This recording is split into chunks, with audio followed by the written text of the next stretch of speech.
Video games can deliver some of the most emotional finales, triumphant victories, and satisfying payoffs in all of storytelling. However, one thing they can also do is give us an ending that's so confusing, all we can do is sit back and say, wow, that was weird. And luckily enough, that's exactly what we're going to be talking about today, so grab your controller, take a deep breath, and maybe pour yourself a drink. And one for me too. Number 9, Castle Crashers. Castle Crashers is chaotic, adorable, violent, and stupid in all the best ways possible. But after battling your way through all the dozens of levels with your buddies, laughing, dying, reviving each other, screaming, the game rewards you with a kiss from the princess. Except it doesn't. Now the next part is beyond insane, but I'm telling y'all, this is exactly what happens. She pulls back the veil, reveals that she has a clown face, and then before you can even process what's going on, bright lights, random penguins, and visual nonsense explode across the screen.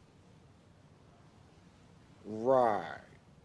It's beyond insane. Castle Crashers doesn't just end the game weirdly, no, it ends like someone spiked the animator's coffee. Holy crap, I am freaking out! Number 8, Fear 2. Now the Fear franchise was built on a reputation of pretty incredible scares, with eerie shadows, sudden apparitions, environmental horror, and that feeling of constantly being watched. And the sequel, Fear 2, delivers that as well, right up until one of the most uncomfortable endings ever put in a first-person shooter. Now the protagonist, oh god, what's his name?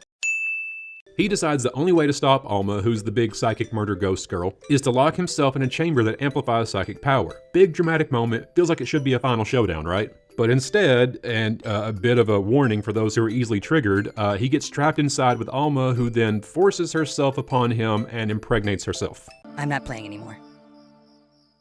Whoa, wait, what'd you see? I don't know. I don't want to know. I'm out. This didn't leave players scared, it left us disturbed in a way that doesn't match the rest of the game at all. It's such a weird way to end this game because it had great scares and then just BAM! You're suddenly hit with the most, type ending you'll ever see in a video game. Number 7, Life is Strange. Now Life is Strange is beloved for its atmosphere, characters, and slow burn emotional storytelling. Despite the use of hella being way overused. You got hella cash. We hella deserve it. Hella stupid, usually. This class is hella bullshit. The storm got hella crazy and hella. I got one of those hella sweet lives. Stop saying hella. He doesn't normally say hella. I don't know where he picked this up. It won players over with its heartfelt relationships and pretty impactful choices. I mean, I enjoyed it. Unfortunately, it's on this list, so you know what we're going to talk about. The ending. Now, if you haven't played the game, you won't understand a bit of this because this is a pretty out there one, but you're left with 2 choices. In the final chapter, you are given the choice between saving your best friend Chloe or letting Chloe die to save the entire town, including your family. And look, no judgment on which one you picked, but the problem wasn't the morality of this decision. It was the complete and total lack of any balance at all. The game's just like, do you want to delete this one girl or every human you've ever met? Like, what kind of choice is that? It's like choosing between your favorite sweater or your house burning down. And for many, this ending shattered the emotional weight the game had built and made them mutter, Excuse me? A baking powder? Number 6, Hatoful Boyfriend. Now this next one may seem like a fever dream, but I swear to God this is a real game, so just y'all bear with me. Hatoful Boyfriend starts as a joke. It's a dating sim where you romance pigeons because you're the lone human in a bird school. As far as out there dating sims go, yeah, it's on the weirder spectrum, but you kind of know what to expect. It's silly and lighthearted, it's just so fucking out there, but it's got a little bit of a charm to it. That is until you finish all the endings and the game suddenly reveals that your character has been murdered, butchered, and stuffed in a box. What's in the box? What's in the fucking box? It is so out of left fucking field and it sparks a full-blown conspiracy. It goes from a silly bird game to CSI Aviary Edition, and it's one of the weirdest tonal shifts in gaming, and honestly, it's kind of brilliant. Tekken 5, Lee's ending. Now Tekken is famous for its 2 different types of endings. You have your dramatic, emotional, narrative-driven ones, then you have the ones that are just kind of crazy and done for fun. And Lee's ending in Tekken 5 belongs in the second category at maximum volume. Now it starts out pretty innocent, with Lee relaxing at the pool in the tiniest pair of swim trunks ever forged by human hands.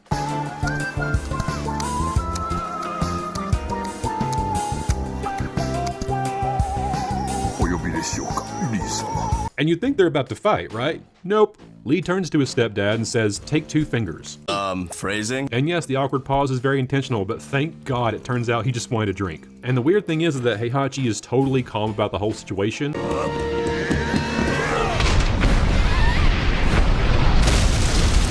Well, there's a reason for that. It's because there's a bomb in his bow tie, because Of course there is. Look, it's wonderful, it's weird, it's wacky, it's exactly why Tekken endings are legendary and why we'll always love them. Number 4, NBA 2K16. Now the voice acting and storytelling of the 2K series has never exactly been their strong suit. That's right, we all have that attitude. The train will be rolling in no time, let's do it. I can't understand a word you said the whole time. Did you eat some peanut butter or something? Yeah, you sound like a dog with peanut butter on the roof of your mouth. But NBA 2K16 is very special and remembered for one reason: Spike Lee's career mode. Now in this version of my career, you play as, I done forgot the character's name, but you basically make your way from the streets to the NBA spotlight, until your best friend Vic dies in a car accident. Then, I can't believe this is real, but y'all, I had honestly forgotten about this ending. I haven't played this game in what, 9 years now, so it's been a minute, but oh my dear God. The ghost of Vic shows up, sits you down, and reads a heartfelt letter about family trauma, regret, poor life decisions, and the fragility of existence in a basketball game. Y'all, the tonal shift is so intense and it becomes unintentionally hilarious, and it makes this one of the most bizarrely serious endings in a sports game, and I just can't quit laughing. Number 3, Borderlands. Borderlands spends the entire game hyping up the vault. For hours you hear about ancient treasure and unimaginable power, riches beyond human understanding, and a once-in-a-century payoff. Then you have to face this giant tentacle monster called the Destroyer, and you're like, oh hell yeah, this is the final thing, that vault's gonna open, and... nothing?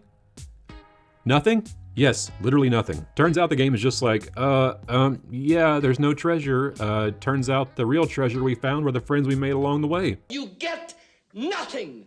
You lose. Good day, sir. Yeah, the treasure didn't exist. We just told you it was because you wouldn't have made this trip if you thought there was no treasure. Like, yeah, no fucking shit, I wouldn't have made the trip. The game ends like the developers just forgot to put the reward in and hoped that nobody would notice. Thought we wouldn't notice, but we did. And I'm just saying, if your sequel directly makes fun of the first game's ending, well, you know you fucked up. Number 2, Ghosts and Goblins. Oh my god, this game. Ghosts and Goblins is one of the hardest games ever made. It takes every single From Software game you've ever played and shits all over it. You die in 2 hits, enemies swarm you like mosquitoes on vacation, and the bosses hit like semi-trucks made of fists. But the ending? Oh my god, the ending. After beating the final boss, the game reveals this: everything you did was an illusion, and now you have to play the entire game again, on a harder difficulty, to see the real ending. What? The amount of rage this caused could power a medium-sized city. Just, oh my god, are you fucking kidding me? And number 1, the town with no name. Oh, I'm so excited we're here. I love any excuse I can to talk about this game because it's a fucking fever dream. So the town with no name is a comedic western game with a budget of like $7 and a packet of chewing gum. The voice acting is exactly what you would expect for a game that looks like this. It's just... You killed him, senor, so I'm gonna kill you. Caramba, that really hurt. Oh, I've got a follower now, so bye. All right, boys, take 10 paces up the street, then turn and shoot. Darn, just one more page and I would have finished this book. The gameplay is stilted and buggy, the animations move like taxidermy puppets, but the ending? Oh, this ending is the stuff of legends. Among many of the game's endings, if you choose to immediately leave town, yes, you can do this, instead of playing the rest of the game, your cowboy hops back on the train. A boy yells, "Come back, Shane," and your character, in response, turns around and shoots the kid dead, before he proudly says, "My name's not Shane." Then the train turns into a spaceship and blasts off into the sky. And that's it. Roll credits, perfection.